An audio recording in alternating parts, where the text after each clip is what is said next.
In this exercise, we will introduce the filler rod. The objective of this exercise is to have you gain experience in handling the torch whilst at the same time applying metal into the pool with a filler rod. Filler rods are made of the same material as the base metal. A light coating of copper prevents the rods from rusting.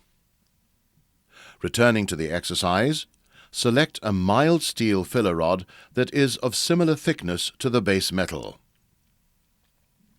Set up your workpiece as you did previously and then prepare a neutral flame. Start by creating a pool at the right-hand end of the workpiece. Remember to keep the correct nozzle angle.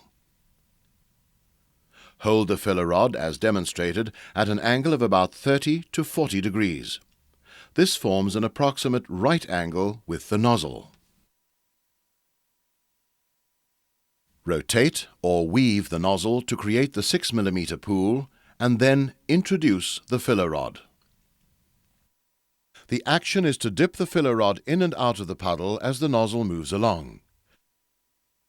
This is a skill requiring the coordination of both hands.